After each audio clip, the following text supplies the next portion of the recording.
Normal butter added to a hot pan can quickly brown and burn. That's because the milk solids in butter have a lower smoking point.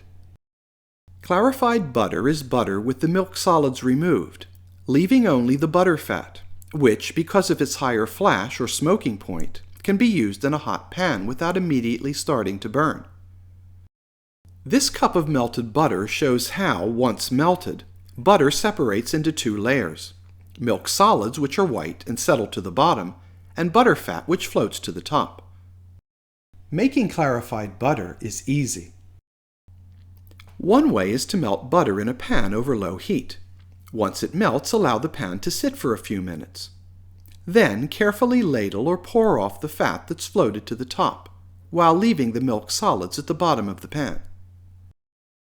An even easier way to make clarified butter is to put the butter in a microwave-safe container. Place the container in a microwave, setting the power to a lower temperature, and microwave the butter for about a minute, or until it's melted. Whether you use a cooktop or a microwave, don't turn the heat up too high.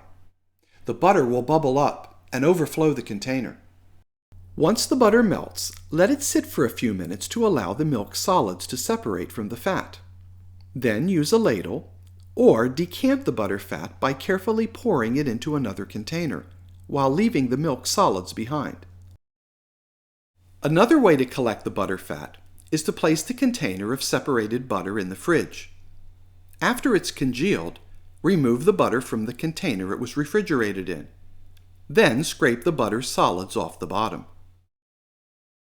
If you make a large quantity of clarified butter using the refrigerated method, after removing the butter solids, remelt the butter fat and pour it into a clean, dry container so it can be stored.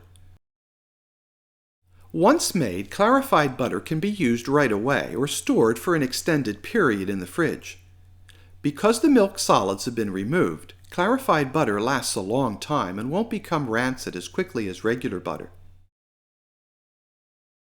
For more information, recipes, and techniques, visit thefoodshow.net.